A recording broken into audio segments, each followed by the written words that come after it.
Let me take you back to November the 8th, 2016. That election. Where were you to watch the results coming in? It felt like quite a historic election at that time. I was at NBC News in New York in their decision desk area. I was working on the exit poll analysis team.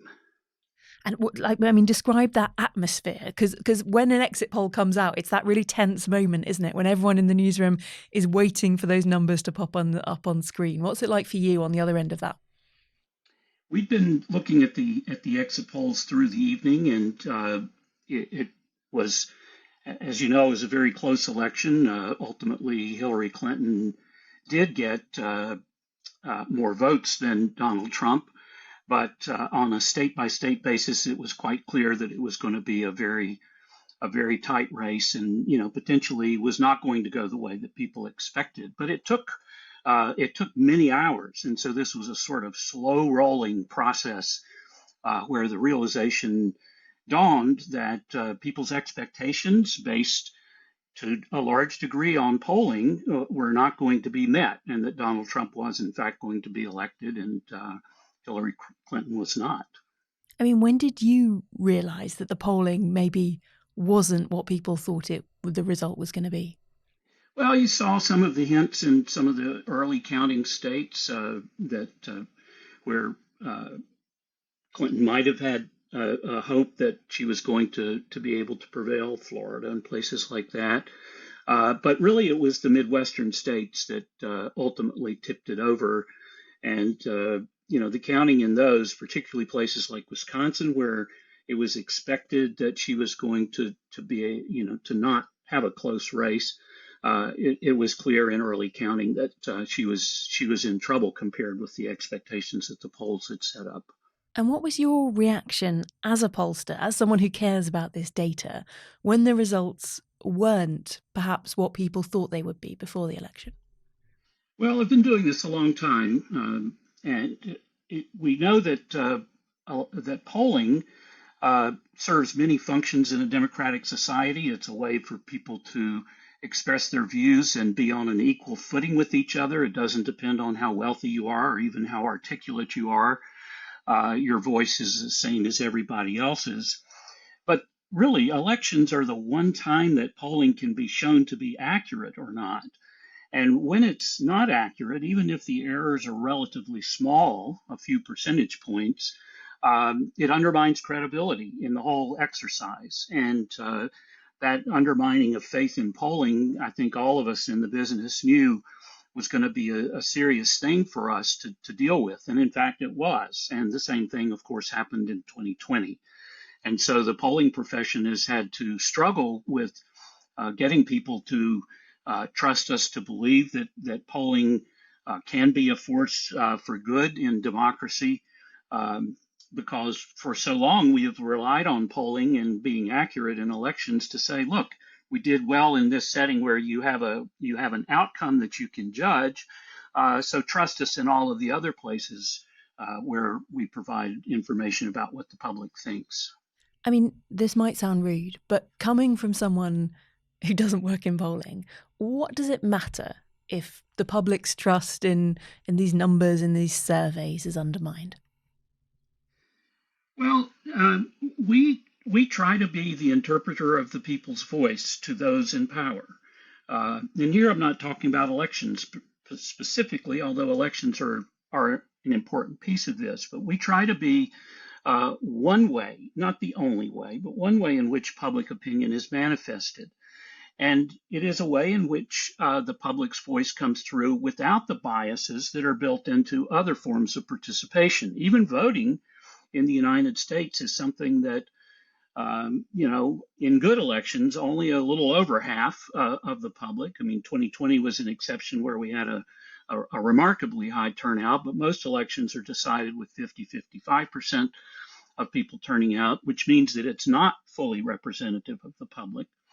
And moreover, people who have money and the ability to contribute to candidates, to buy advertising, people who are able to write letters or reach their members of Congress have more influence. And polling is a way for people who don't have those advantages to have their voices heard. And so when trust in polling is undermined, I think something important for democracy is lost. The biases that are a part of the system that favor the wealthy and the articulate and the educated are just amplified if you don't have something like high quality polling to provide a balanced view. So what went wrong in 2016? Why were the polls out? Or why did so many predict that Hillary Clinton would win when that's not what happened? There was a very thorough postmortem conducted by the American Association for Public Opinion Research. And its conclusion was that while there were a number of factors, including simply a dearth of good polling in the Midwestern, upper Midwestern states that turned out to be the critical states for Trump's victory, the group identified one thing in particular, that the polls did not, most of the polls did not properly account for the share of less educated white voters in the samples. For a long time in American politics, education was only weakly correlated with how people were going to vote. But much as has been the case around the world with the growth of populism, less educated voters, less educated white voters in particular, have become more conservative, more likely to support conservative parties or the Republican Party in the United States. And a lot of polls did not have the proper shares of them, it undercounted them. So basically, if you're picking a sort of representative sample, you want to be representative of the people who are going to go out and vote. And that sample that people were polling was underrepresenting less educated white voters who perhaps didn't go to college. That's correct. And that is a feature of public opinion polls worldwide, that it overrepresents better educated people.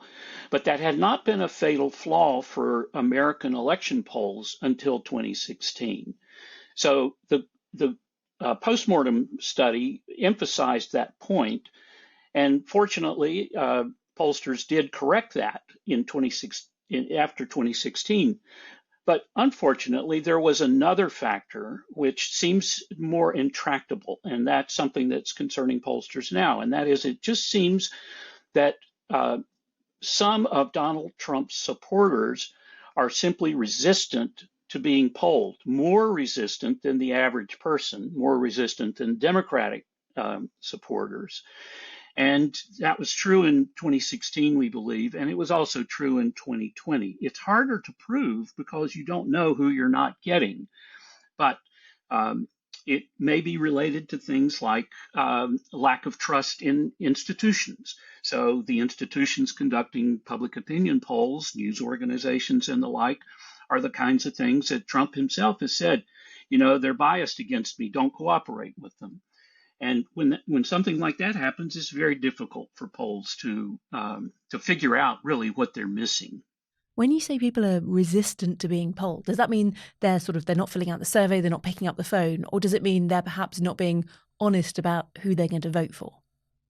It's really the former. It's a matter of reaching people and persuading them to cooperate. All across the world, cooperation with surveys has declined in a steady, at a steady rate since maybe 20, 30 years ago. It's a worldwide phenomenon. But in the United States, it has gotten to what are almost crisis levels now. Response rates for telephone surveys in the United States are in the 1 or 2 percentage point level, which means that of all the people you try to reach, 98% of them you don't reach or can't persuade to take your surveys. And in conditions like that, it's very, it's very hard to be satisfied that you have a good representation of the public in your sample. Now, not all polls have response rates that low, but even the best ones are maybe in the upper single digits, or the absolute best ones that you can do. We do one once a year. It's so expensive, where we get a 30% response rate. But it's a struggle to get a representative sample these days. So knowing, you said there was this really big post-mortem after 2016, digging into what went wrong there, why did it go wrong again in 2020? Because the polls were seen, publicly at least, as being wrong then too. So, cue another postmortem from the American Association for Public Opinion Research, and I served on that one.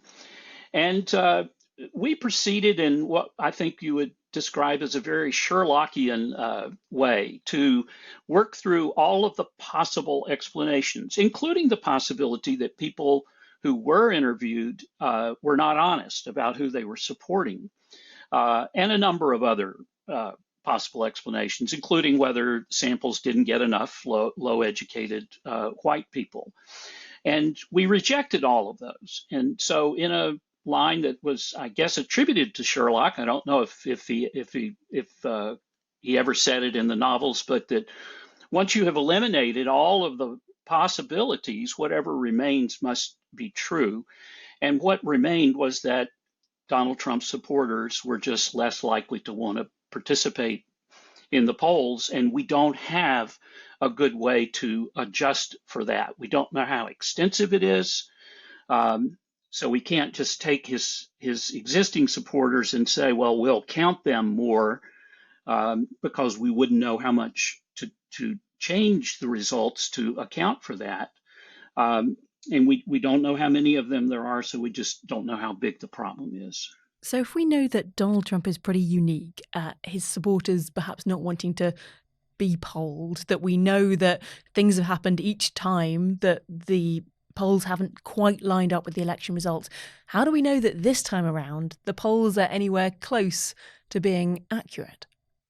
Wow, I wish I could say that everything has been fixed, and I can't say that. So, but let me tell you what I can say.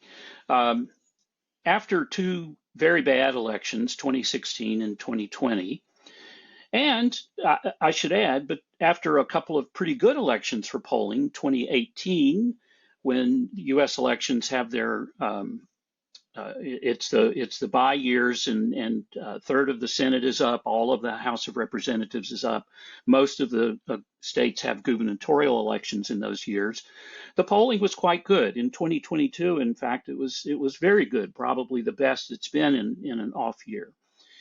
So you have this odd situation where the presidential year races involving Trump have been really bad. And then you have these off-year elections when the polling has been very good. Does that indicate that pollsters made changes after 2020 that fixed things, and 2022 was the proof of it? I don't think pollsters are confident that that's the case. But what they have done is they very much diversified the methods that they're using. We have far fewer telephone surveys now than we had in 2016. Many more people are using online surveys.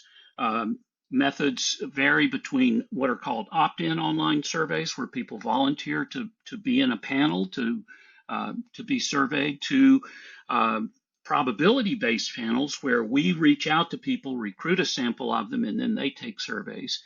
And then you have people using text messaging, and you have, in fact, 40% of pollsters in 2022 were using two or more methods in their polls. So you have a lot of experimentation going on to try to deal with the problems that we saw in 2016 and 2020. But nobody knows for sure. One thing I would say that maybe could give pollsters some hope, that their polling will be more accurate this year, is that 2020 was a very odd year because of COVID, because it was the very strong reaction to the Trump administration having, finishing up 4 years in office. And the turnout in 2020 was huge. And it brought into the electorate an enormous number of people who had not voted in 2016. By our calculation, it was a fourth of all voters in 2020 had not voted in 2016. And that included a lot of people who were supportive of Donald Trump. They were irregular voters, people that we don't have good records on and know much about what their past is like. He was able to mobilize them to participate, but maybe not to take part in polls. And so that doesn't seem like the environment that we're in now. We have a very different and kind of unique set of circumstances in this election that are maybe not as maybe things are not as unpredictable as they were during COVID, when you had so many people even afraid to go to the polling places because of fear of getting infected. Many people voting by mail or early voting. So that's one thing that pollsters are kind of holding on to as a potential reason why polls may be more accurate this time. I remember I did an interview with the people who do the exit polling in the UK for the UK election a couple of months ago, and they talk about being sort of like locked in the room, and then before it goes on television, they take this deep breath before, and they're like, "Oh, good God, I hope it's right." And I just wonder if you could sort of spell out that emotion or that anxiety or the atmosphere, whether it's excitement that sort of leads up to an election that you've been involved in. I've been doing that work for a long time. I don't do it now. I'm not affiliated with any news organization, but my first election with NBC News was in 1980. And the environment for polling was very different back then. There were far fewer polls. The whole set of circumstances was different. Cooperation levels with polls was much higher. The exit polls themselves had a brilliant track record for accuracy. In 1980, there was the expectation set by the pre-election polls that it was going to be a close race, that Jimmy Carter might very well eke out a re-election against Ronald Reagan. People wondered, was Ronald Reagan too extreme? When we went to the studios on election night and we saw the first available numbers from the exit polls, this is long before we would actually broadcast them because people were still voting everywhere. We looked at them and it was clear that not only was Carter going to lose, but he was going to lose in a landslide, and he was going to lose, and Reagan was going to pull a whole lot of Republican senators that were not at all favored to win over the finish line. And I remember as a young college professor in those days just being awestruck by the knowledge that we were able to glean from the polls at this point before it was ever known to anyone. By 2016, the polling world was very different, and there were lots and lots of polls. There were many more questions about the accuracy of exit polls. And so you didn't have that same sense. And so the drama of what happened in the 2016 election actually played out over a period of several hours. And it wasn't obvious at all until later in the evening, even with the exit polls, what was going to happen. You know, it's possible even that the exit polls themselves were affected by the same non-response from Trump supporters that the pre-election polls were. So it was a very different atmosphere, but no less give you that tightness in the chest and the feeling that you really want to do a good job of explaining and interpreting the election to people. And that's built on a foundation of good data.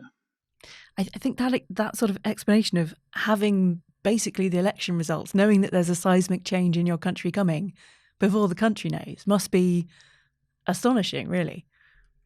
It was certainly an eye-opening experience for a young person like me at the time, and I think that over time conditions have changed, and there's just not that kind of revelation available anymore because there's people have so many sources of early intelligence on what's going on, and there's so many questions about the quality of data these days.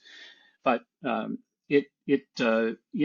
we definitely felt the weight of seeing a big story and being sure that we wrote it in a way that helped people to understand the changes that were coming to the country as a result of such a big shift in the electorate.